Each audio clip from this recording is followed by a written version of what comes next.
Good afternoon. So let me offer a few updates on the top about Afghanistan, and then happy to take your questions. As you heard this morning, from 3 a.m. on August 22nd to 3 a.m. on August 23rd, 28 U.S. military flights evacuated approximately 10,400 people from Kabul. In addition, 61 coalition aircraft evacuated approximately 5,900 people from Kabul. Since August 14th, the U.S. has evacuated and facilitated the evacuation of approximately 37,000 people. Since the end of last month, the end of July, we have relocated approximately 42,000 people. Here at the department, our employees are working around the clock to help evacuate American citizens.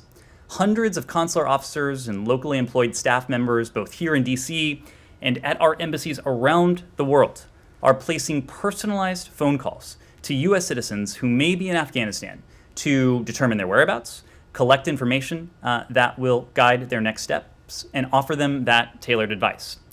Our team made several thousand calls over the weekend, and those efforts continue. We're extremely proud of the volunteerism we're seeing across the State Department right now, with hundreds of employees answering the call to serve to help their fellow Americans and our Afghan allies. The telework tools that we have all mastered in the face of a global pandemic mean that we can mobilize our human resources located around the world, and that is just what we've done. So far, officers from the U.S. missions in Mexico, Canada, Brazil, and India are assisting, as well as many consular staff from this building and from throughout the Washington, D.C. region. I want to take a moment and give special thanks to the locally employed staff members who've stepped forward to help with this effort. Many locally employed staff from around the world have volunteered to serve at our embassy in Afghanistan over the years. Now, some are serving in our mission in Afghanistan again, but thousands of miles away in their home countries. As always, U.S. citizens should check the embassy website for the latest updates. We continue to urge Americans and their immediate family members in Afghanistan to utilize what we call the Repatriation Assistance Form on our website to register their interest in departing if they haven't already done so. I also want to provide an update on our global network of transit hubs. The United States wants to sincerely thank the governments of Qatar, Kuwait, Bahrain, the United Arab Emirates, Germany, Italy, and Spain for their help in our efforts to safely transit U.S. citizens, at-risk Afghans, and other evacuees from Afghanistan. Germany, Italy, and Spain's armed forces bravely served alongside U.S. troops and other NATO allies in Afghanistan, and they are now continuing to support the Afghan people by collaborating with our ongoing efforts to evacuate Afghans at risk. President Biden and Secretary Blinken have personally expressed our gratitude for their continuous support as friends and allies, and for assisting in the temporary transit of Afghans to safety. The temporary transit locations we have established at U.S. or joint bases in Germany, Italy, and Spain have capacity to process at least 15,000 people on a rolling basis, significantly expanding our ability to facilitate the relocation of U.S. citizens and at-risk Afghans from Afghanistan. The first flights from these European transit sites departed from Ramstein Air Base in Germany today. We are grateful to host governments for agreeing to allow the United States to host at-risk Afghans while we make arrangements to relocate them to the United States or to a third country. Our embassies have been working with the U.S. military and our partners in these countries to receive flights and ensure safe transit of passengers to onward destinations.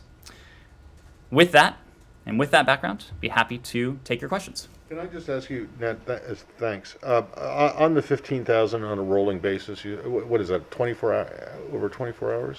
It's 15,000 at any one time.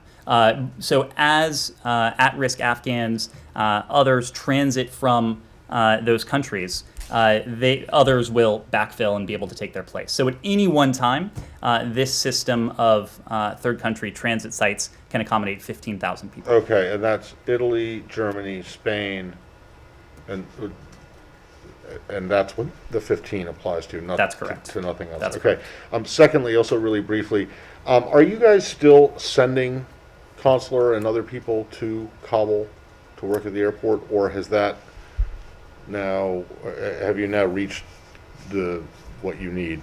Well, so we are always evaluating the situation on the ground to determine that we have the right staffing posture to accommodate the tasks that we need to take on. We talked about this last week, but as of late last week, we had doubled the number of consular officers on the ground in Kabul. We had sent additional consular officers to some of those initial transit sites in the Gulf, including to Qatar, to Kuwait, and the UAE. But the broader point I would make is that we have been able to take advantage of consular officers throughout this building and around the world. Okay, but I'm not interested in the broader point. I'm just interested in the answer to the question. Are you still sending people there? If you're not, which is fine, if you are, and I just want to know if they're still ramping up. And then on the opposite end of that is that we are approaching the 31st, and if there is no extension in this, you guys are going to have to start thinking, and I want to know, have you already started thinking about drawing them back down again? If in fact they are going to leave, or if you guys think that maybe you can go back to the embassy. Well, we are always evaluating what we have on the ground compared with our needs. If we need more people on the ground, we won't hesitate to do it. We came to that conclusion last week. That's why we doubled the presence of consular officers on the ground. But you're right.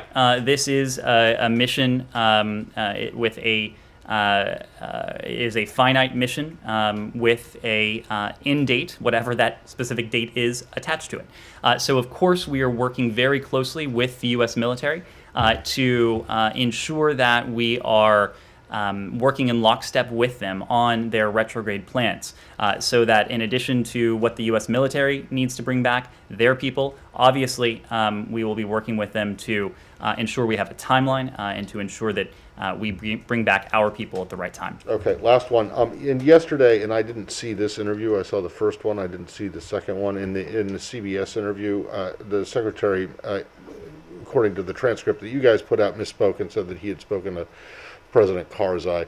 And I'm less interested in his misspeaking and more interested in knowing whether or not there has been any discussion between the secretary or anyone else, like Zal or anyone, between the U.S. and former President Karzai or Abdullah Abdullah or the others who are now in discussions with the Taliban leadership. Absolutely. So, as you know, Matt, there continues to be dialogue between the Afghans. That is to say, representatives of the Islamic Republic and the Taliban. For our part, we have been in touch with relevant and key stakeholders, individuals who are taking part in intra-Afghan discussions with the Taliban. We're not in a position to read those calls out. This has been primarily on the part of our team in Doha, our team on the ground in Afghanistan, to make sure that we have a regular line in to those Afghan stakeholders. So the secretary has not been in touch with? No. Thank you. So how are the talks going? Do you have a line into them? So those talks. So throughout this process, even when it was taking place in Doha, this was a process that the United States, together with our international partners, that we were supporting. We were never part of the intra-Afghan dialogue, never part of the intra-Afghan negotiations. We were facilitating them, we were supporting them, we were providing what the Afghans may have needed to potentially make progress. But we were not formally part of that dialogue and those negotiations for a simple reason, because both the United States and our international partners concluded that any political outcome needed to be Afghan-owned and Afghan-led. That remains the case today. So yes, we are absolutely in contact with the Taliban through political channels, through diplomatic channels, military channels as well. We are absolutely in continued contact with representatives of the Islamic Republic and stakeholders who are part of this ongoing dialogue. And what we're doing now is doing all we can to encourage a peaceful and orderly transition to an inclusive government with broad support. This is what we have been focused on in terms of how we are working with the parties, what we are communicating with the parties, what we're conveying to them. But just as importantly, this has been the message that representatives of the Islamic Republic that Taliban officials have heard from the international community, whether it was from NATO, whether it was from the G7, whether it was from the 113 countries that came together at our organization about a week ago today to press for this very outcome. So I'm going to leave it to them to speak to how that dialogue is going. But I can tell you, for our part, we've continued to be in close contact to urge an outcome that entails a peaceful and orderly transition to an inclusive government with broad support. Andrea. Ned, my colleague reported that on Saturday a cable came here, a memo was sent to Afghan staff at the embassy on Wednesday, inviting them to head to the airport, and that it was so difficult for them to, the physical situation was simply impossible, and that some staff reported being separated from children. They said, quote, "It would be better to die under the Taliban's bullet than face the crowds again." One staff member said they felt betrayed, that it was, it undermined their sense of dignity, their loyalty. And this is embassy staff who should have been presumably prioritized, that they were left behind when the evacuation took place, basically. Andrea, what I can tell And you. I do have a follow-up. Sure. I will tell you that I just came from a meeting with the Secretary about an hour and a half ago. And this was something that he proactively raised in that setting. And he also conveyed it was something that he has discussed with the president and offered that he and the president are completely on the same page. We have an obligation to these individuals, a sacrosanct obligation. They have served the United States. They have not only worked for us, they have worked with us. Our embassies around the world could not function without locally engaged staff. That is as true in Paris or London as it is in a place like Kabul. So we absolutely have a responsibility to these individuals who have worked with our colleagues on the ground in Kabul, and in some cases over years or even longer. They are absolutely a priority in terms of our evacuation and relocation planning.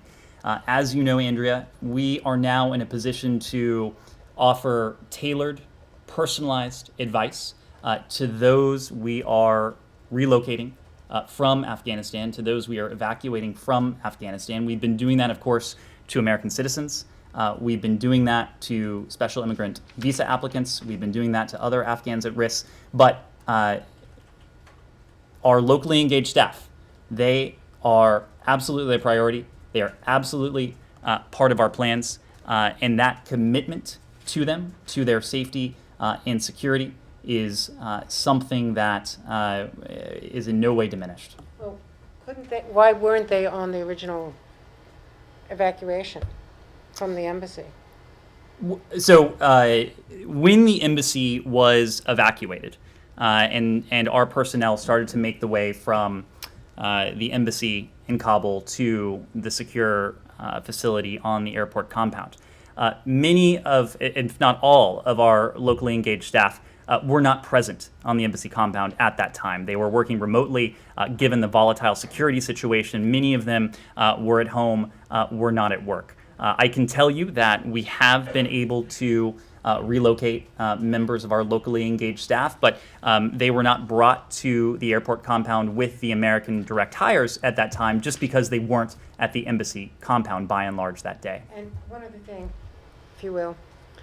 I've been told that at the airport, military, the Pentagon has been complaining about bureaucracy, frankly, from DHS, particularly Customs and Border Patrol, and state, to do the full interagency vet, presumably on SIVs, rather than doing a preliminary vet and letting them board and do that in Doha, Ramstein, or wherever. And that this is really frustrating the military and becoming a roadblock, that it's not just state, that it is primarily DHS, but with states understanding. So this is the IC, the whole interagency lengthy vet before letting people move on. Can you look into that? I'm happy to look into that, but I'm also happy to offer some context right now. You look at where we are in terms of really the metric that matters, the number of people we have been able to bring to safety over the past 24 hours, from 3 a.m. to 3 a.m. yesterday to today. And you see a story of remarkable progress. 10,400 individuals in that 24-hour period alone. If you include coalition aircraft, that's an additional nearly 6,000 people, 5,900 people in addition to that. If you look at the sum total since August 14th, again, it's 37,000 That doesn't people. answer the specific question as to whether more could be moved more quickly. Well, Because capacity is now exceeding the numbers that are being loaded, we understand. And let me get to that. Those numbers, I should add, also are in the context of an operation that is just over a week old.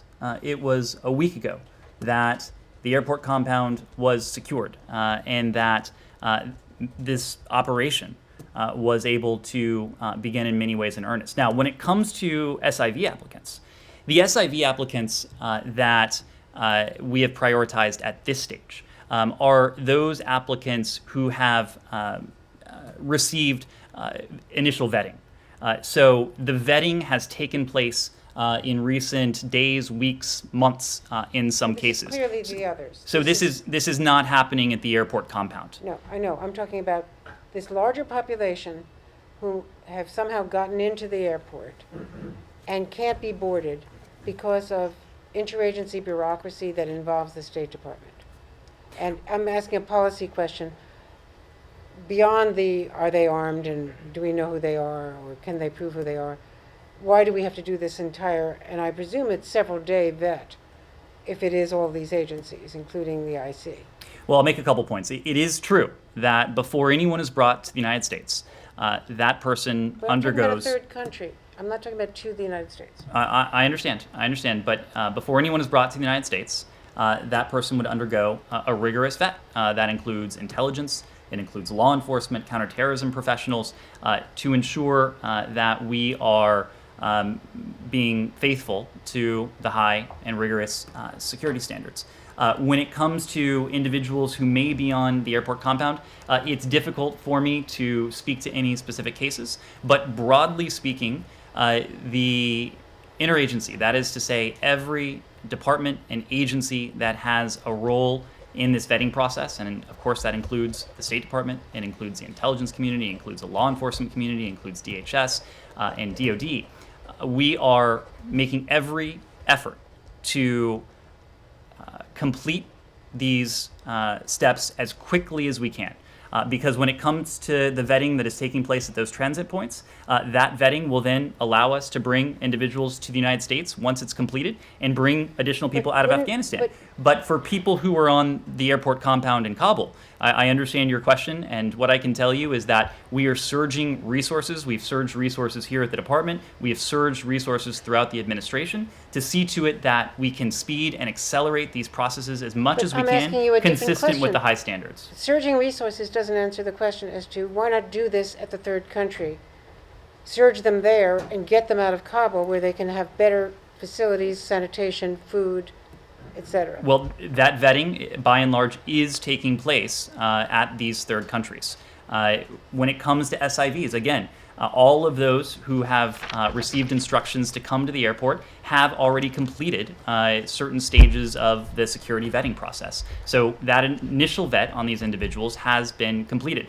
In many cases, they're then taken to a third country where they will undergo more rigorous vetting if it hasn't yet been completed. But that is very much the point of the network of transit countries and partner countries throughout the Middle East, throughout Europe, the rest of the world, more than 26 countries across 4 continents. It is in part a system that will allow us to provide safe haven to these individuals who in some cases, well, in all cases before they come to the United States, but in some cases still need to complete part of that rigorous vetting process. Laura. Hi, thanks.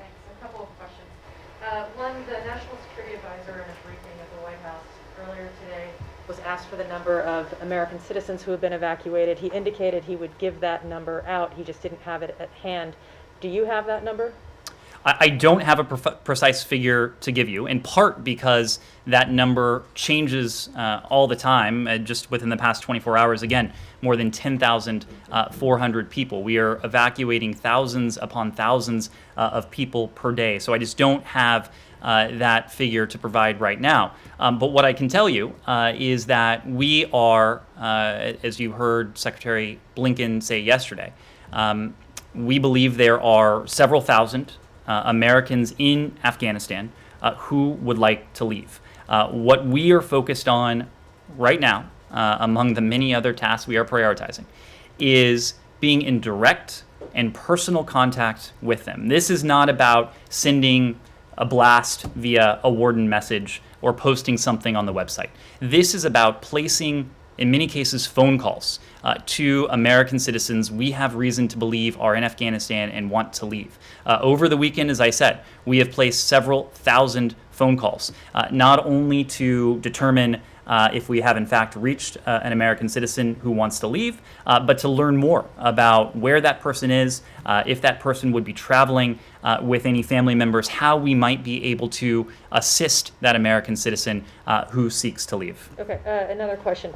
You were talking a few minutes ago about some of the ongoing negotiations or discussions with the Taliban. Mm-hmm. Is that still taking place in Doha with Ambassador Khalilzad, or has that moved on? Are there other people in this administration who are now talking to the Taliban? Yes, so we have multiple channels with the Taliban. It is true that Ambassador Khalilzad remains in Doha, as do some members of his team. Most of the political council has moved from Doha to Afghanistan, but there still are representatives of the Taliban in Doha, so that is a channel that is ongoing.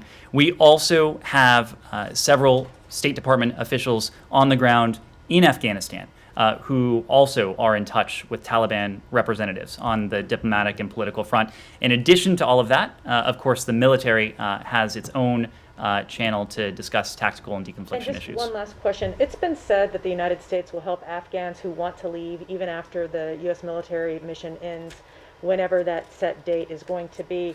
But, to speaking to Andrea's question, I'm just wondering how the United States is going to assure that to Afghans who are vulnerable, given that the Talibs are already, going across door to door, threatening people, brutalizing people. I appreciate that these are kind of delicate negotiations and you don't want to speak to the specifics of it. I'm just wondering, how you or the United States government can give any kind of confidence to Afghan people that they will not be left behind. Well, in the first instance, what we are doing now is mounting an ambitious and in many ways historically unprecedented airlift operation to bring as many individuals from Afghanistan to the United States or to third countries as a temporary waypoint. Again, the progress we've made in terms of how many individuals we are now able to bring to safety every day, I think tells the story of this department, of the Department of Defense, of our interagency partners, throwing everything we have. That's going to end when the military mission ends, and so Well, that's the but question what does not end when the military mission ends is our commitment to at-risk Afghans. Exactly. So how do you Well, let me bolster that commitment? let me make a couple points. And again, I don't want to delve into hypotheticals as to what that end date might be or what the details of it might resemble. But let me make a couple points. One, the Taliban has agreed and committed to provide and to permit safe passage. Safe passage for, if you listen to their statements at least, to Americans, to third country nationals, and to Afghans. This is the message that they have said publicly. This is the message that the United States and our closest allies and partners, in fact, more than half of the world's countries have signed on to, in terms of making clear to the Taliban that they have a responsibility to provide this safe passage, and that together we will hold them accountable if they do not. As with all Taliban commitments, we are focused on deeds, not words. What matters to us is the follow-through. What matters to us is the follow-through both now, before August 31st, and the follow-through after August 31st. Let me make another point. The Taliban has also said publicly that they want an Afghanistan that has a relationship with the rest of the world. They want to ensure that that Afghanistan, under a future Afghan government, is not the pariah that it would become in certain circumstances. The fact is that this cannot happen without a functioning airport, a functioning state, a functioning economy, a government that has some semblance of a relationship with the rest of the world needs a functioning commercial airport. We are in discussions with the Taliban on this very front. They have indicated to us in no uncertain terms that they seek to have a functioning commercial airport. So that is our hope and expectation, that there is a functioning commercial airport. What we know, coupled with that, is that these guarantees of safe passage, these commitments to safe passage, don't have an expiration date. So it certainly stands to reason, and we will hold the Taliban to this. The rest of the world will as well. That individuals who seek to leave after the U.S. military is gone will have an opportunity to do so. Our commitment to the Afghan people doesn't end in that sense. Our commitment to the Afghan people won't end in the sense that our humanitarian commitment will remain as well. Yes, Michelle. I just don't really understand, what commercial airlines would go into an airport that's run by a terrorist organization, as the U.S. considers it, and the UN. So what can you tell us about your talks with the Taliban or with NATO, with Turkey, with anyone else about taking over the airport? And the UN has also called for an air bridge for humanitarian aid. What can you tell us about that? Well, I can't go into private discussions, but what I can say, I can acknowledge that this has been a topic of discussion with the Taliban. It has been a topic of discussion with our allies. It has been a topic of discussion with many of our partners. There is actually agreement between and among all these actors, of course, between the United States and our partners and allies, but also with the Taliban, that all of our interests would be served with a functioning airport. Now, commercial flights are one thing. Charter flights are another. There are, as you've seen, when it comes to charter flights now, they have been able to remove and bring to safety thousands upon thousands of individuals. Look, we don't want to get ahead of things. Right now, we are focused on the evacuation operation that the United States government is running, and that the United States government will be running for as long as we're in a position to do so. Our point, however, is that the Taliban have made certain commitments. They have made statements. The rest of the world has sent those very same clear messages to the Taliban. So there would seem to be some confluence of interests here. And it is certainly something that would be in our interest. It would be in many ways in the interest of the Taliban, which have indicated that as well. And it would certainly be in the interests of the Afghan people to see that outcome fulfilled. Yes, Rosalind. With all due respect, how can this government trust what the Taliban says? It would appear that the Taliban is simply the latest in a long line of actors in other countries that will say what sounds appealing to us here in the West, and then once the West pulls out, by notably its military, these forces then go on and do what they feel like doing, and the people are left wanting, in the best of circumstances.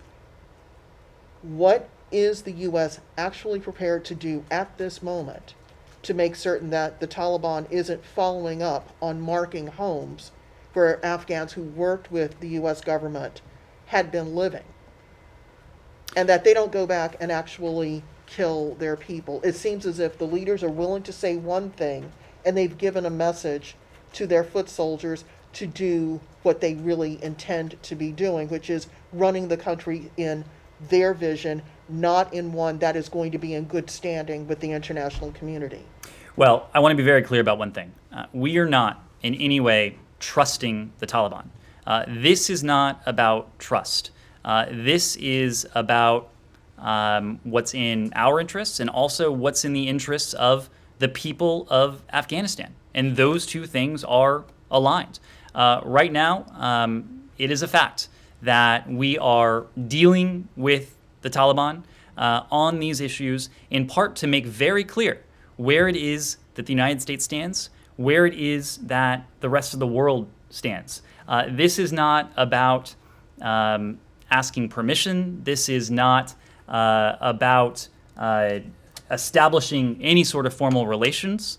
This is about doing all we can to facilitate safe passage, to ensure that the Taliban know that any effort to impede the evacuation of American citizens, to impede our operations while this is up and running, would be met with a very swift and severe response.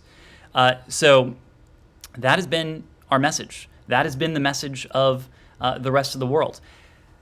I can tell you that, and it's not only the Taliban, it is in the interest of every ruling entity the world over to have a functioning economy, to be able to provide for their people, to have a relationship to whatever degree that entails with the rest of the world. And we have been very clear, and by we I mean the royal we here, the United States with our allies and partners around the world, more than half of the world's countries in at least one case.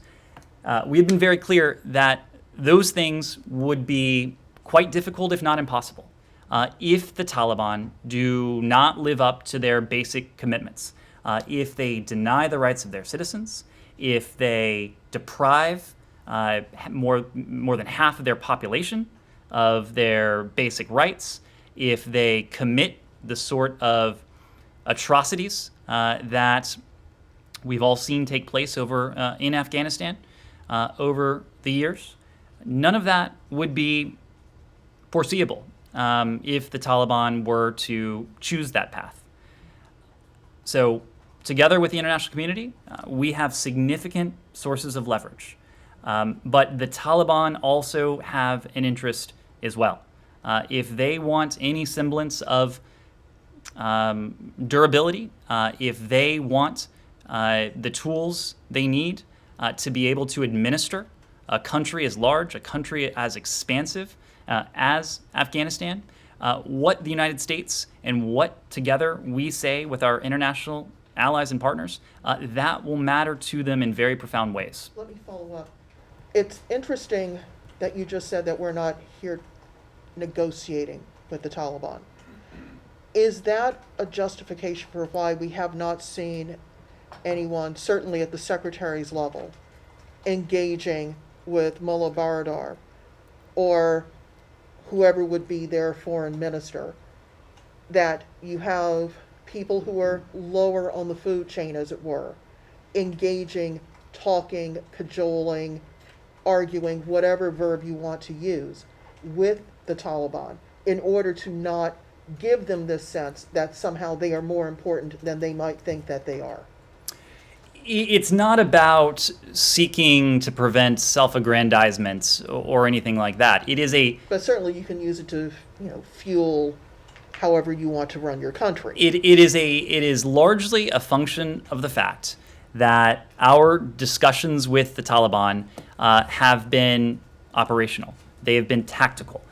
They have been focused largely on our near-term operations and our near-term goals. In those near-term operations and those near-term goals, in the first instance, are focused on what is going on at the airport compound at HKIA. That is what we are focused on at the moment. Now, it is true that we have begun with our allies and partners in various fora, NATO, G7, through bilateral dialogue and multilateral diplomacy as well at various levels, to begin to have conversations about what the international community would want to see of any future government in Afghanistan, and to be very clear about what would be unacceptable to us. We have done that publicly. It is true that over the course of many months, the Taliban certainly have a good sense of that from private discussions that have taken place in Doha. None of this will come as a surprise to them. But when it comes to the political outcome, that is something that, in the first instance, we are establishing common expectations, establishing shared concerns, shared goals, and shared outcomes, not with the Taliban, but with international allies and partners. Knowing that when we approach the Taliban together as a bloc of many of the world's most powerful and influential countries, that what we say will have outsized influence. It's always important what the United States says. It is going to be even more influential when we speak with one voice with our closest friends and One allies. final quick point. When you say the Taliban has made commitments, does the Taliban understand that given the U.S.'s commitment to its citizens, to SIV applicants, and to others in that pool, that if this operation needs to go beyond August 31st, the Taliban must allow that operation to continue? Look, this is a decision that only one person will be able to make. That person is not in Afghanistan. That person is not in this building. That person sits in an office without corners in the White House. President Biden will ultimately have to decide when this operation will come to a close. I can tell you that it is our goal to move as quickly as we can and as efficiently as we can to bring to safety as many people as we can. And I think you are seeing in the metrics in recent days and certainly over the past 24 hours that we are making good progress on that. It is not our goal to be there 1 day, 1 hour, 1 minute longer than is absolutely necessary, but not going to get ahead of that. Simon. Has the Taliban communicated to the U.S. government outside of the interview they did with Sky that they will not be permitted, that we will not be permitted to go beyond the 31st? What I will say, Andrea, is that we have multiple channels with the Taliban: diplomatic channels, political channels, military channels. We have discussed a whole host of operational issues, in the first instance pretty squarely focused on our operations at HKIA to remove our people, our partners, and third country nationals from Afghanistan. There have been pretty involved discussions on that, but I'm not going to get into the details of it. You were talking about in response to the question about the treatment of civilians, you're using the kind of phrasing, if the Taliban does this, acts in a certain way, it's sort of conditional on their behavior going forward. But doesn't that sort of give an impression that you're,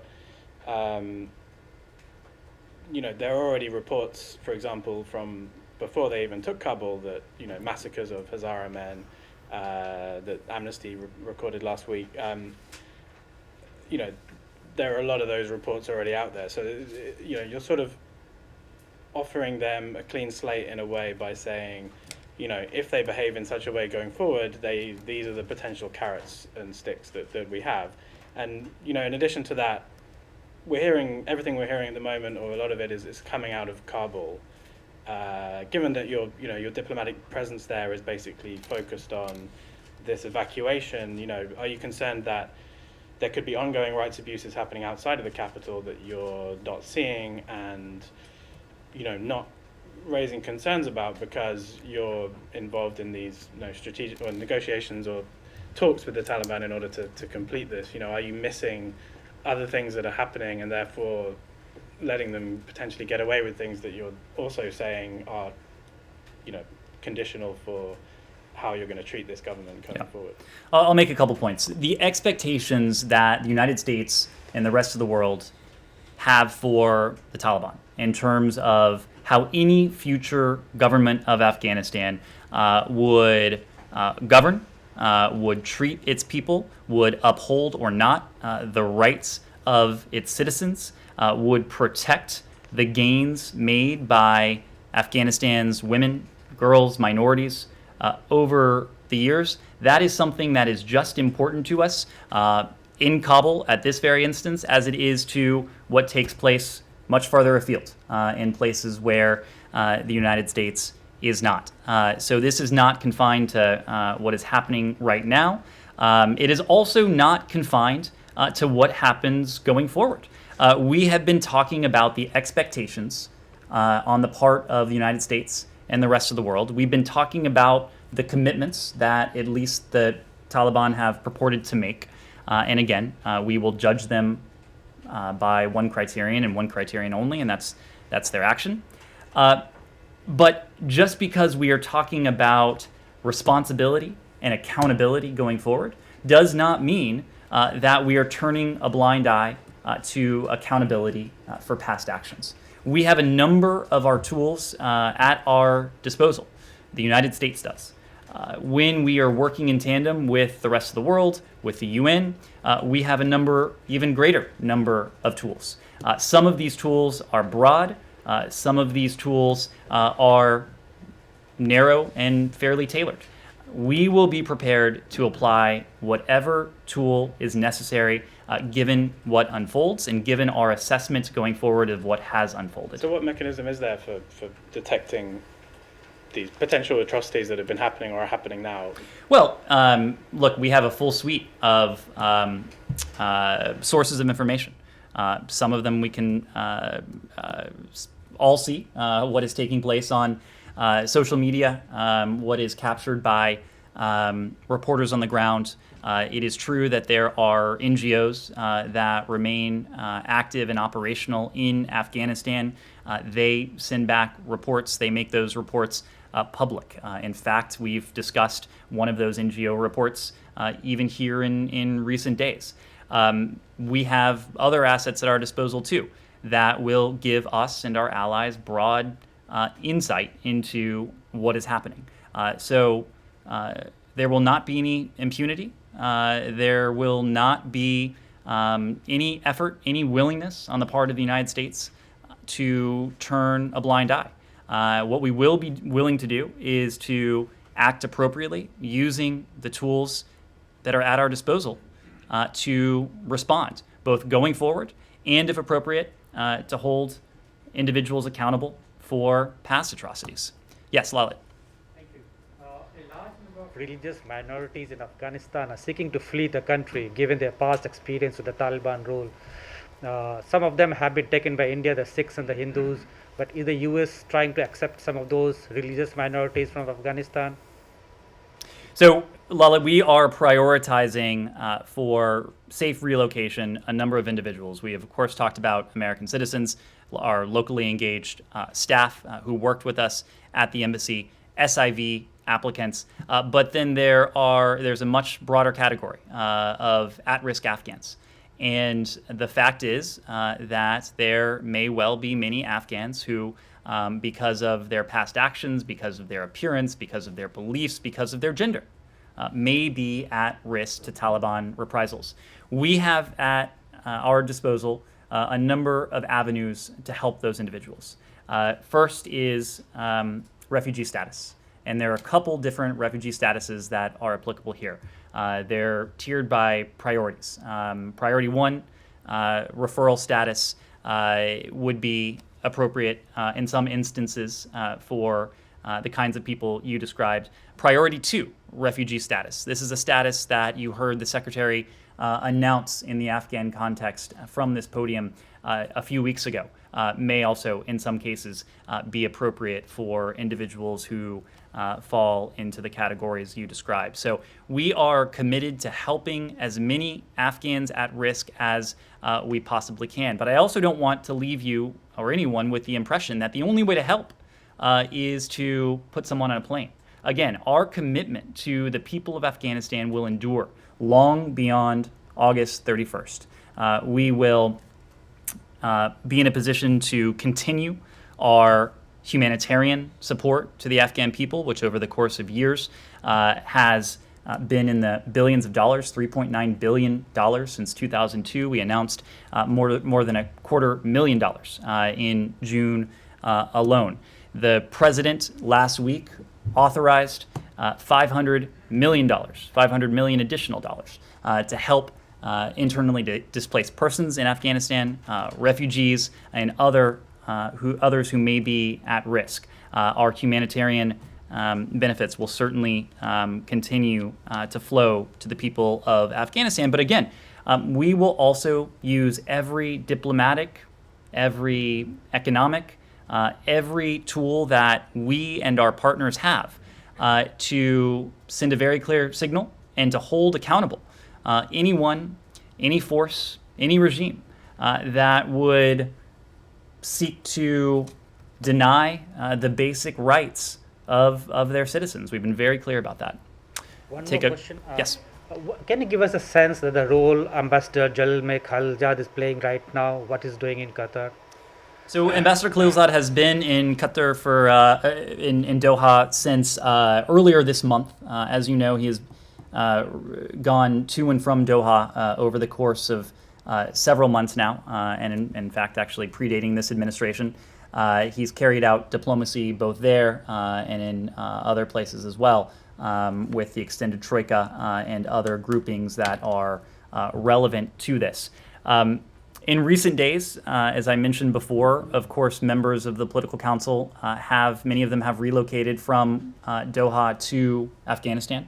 But there are representatives of the Taliban still present in Doha. Ambassador Khalilzad and his team also have been in touch electronically over the phone with representatives of the Taliban to convey the same messages that the Taliban is hearing from State Department diplomats on the ground in Afghanistan, and to reinforce the messages as well that the Taliban is hearing from the U.S. military. Kylie? One also a follow-up. Do you consider Taliban the de facto ruler of Afghanistan right now? Look, it's been a fluid situation. There has not been any sort of formal transfer of power. What we are focused on right now is the mission at hand, and that is to bring as many people to safety as we possibly can. Kylie. Thank you. I'm just trying to figure out why exactly you guys aren't sharing the number of Americans who have been evacuated. I mean, clearly you have that information. That information is being shared with the Hill. So it's not for lack of information. It's a decision you're making. Can you talk a little bit about that? Well, look, we're not trying to hide the ball. What we're trying to do is to avoid giving you information that may be rough, that may be outdated. Our first priority is the safe evacuation of American citizens. There have been several thousand Americans who have been evacuated over the course of this operation. But at the moment, I'm just not, I don't have in front of me a specific figure to offer. But what we are focused on now is making contact with the several thousand Americans who may remain in Afghanistan and who may wish to relocate. Our goal is to, and our commitment is to offer tailored, personalized guidance to all of them, to provide instructions as to how they can reach the airport and ultimately how they can be repatriated to the United States. Yes? Okay. Can you switch to Iran? Hold on, can I just, I have okay. two more quick questions. Sure. You talk about the ongoing assistance that the United States will provide to the people of Afghanistan. Can you give us a status update on humanitarian assistance, security assistance? I mean, how can the Biden administration feel confident to be sending millions of dollars in assistance if the Taliban are in control of the country? Well, right now we're not. And we have had a review of our assistance to the Afghan government underway for several days now, as I just said. Yeah. There hasn't been a formal transfer. And so we will cross that bridge as the situation develops and as we do our own evaluation about what is in the interests of the Afghan people, what is consistent with our own interests and our values as well. But just as we do in countries around the world, we can provide humanitarian assistance to the people of Afghanistan, leaving aside any assistance to an Afghan government. That is what we have done. That is what we've continued to do. As I mentioned, President Biden only recently authorized $500 million additional dollars in support for vulnerable Afghans, including internally displaced persons inside the country, for refugees. This is on top of the hundreds of millions of dollars that we have allocated towards the people of Afghanistan this year alone. And Yes. how are you getting that money into the country right now, given the security situation? So there are still NGOs that are operating on the ground, just as we do around the world. We have implementing partners who are active, to whom we can provide assistance, and they in turn can administer that assistance. So we still do have partners on the ground in Afghanistan. Yes, please. Have you heard any words from the new Iranian president regarding the talks in Vienna? Look, we have made very clear that it remains profoundly in our national interest to seek to effect a mutual return to compliance of the JCPOA. It remains in our interest for a simple reason, because a mutual return to compliance would once again subject Iran to the most rigorous, most intrusive inspections regime ever negotiated. It remains in our interest to see to it that Iran is permanently and verifiably prevented from obtaining a nuclear weapon. I know that the new government in Tehran is still in formation. They have decisions to make about their orientation, not only towards the international community, but specifically towards diplomacy in the context of Vienna, and diplomacy to test the proposition that we can effect a mutual return to compliance. So I will leave it to the Iranians to speak to where they are on this. We have made very clear where we are on this, and our allies and partners in the P5+1 context have made that very clear as well. And one more, Hezbollah is trying to import fuel oil from Iran to Lebanon to face the fuel crisis there. Do you have any reaction to that? Well, again, all of the sanctions that are in place on Iran remain in place when it comes to petroleum, when it comes to oil. That has not changed. Yes, please. So, I have yeah, a Belarus question, but I won't. I'll go Okay, after you. on Iran, yeah, the Israeli Prime Minister will be coming to Washington, and he will meet President Biden on Thursday. According to multiple media reports, he has a new Iran policy to introduce to President Biden.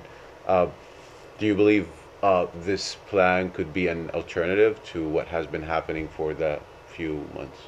I will leave it to the Israeli Prime Minister to describe to the American President any thoughts that the Israeli government may have when it comes to Iran. I can imagine that Iran will be a topic of discussion, including regional security issues more broadly, but I also can imagine that the meeting between President Biden and Prime Minister Bennett, their first, will be an opportunity to discuss the strength of the U.S.-Israeli relationship, the partnership that this administration is committed to deepening in the face of COVID, in the face of regional security concerns, and as we seek to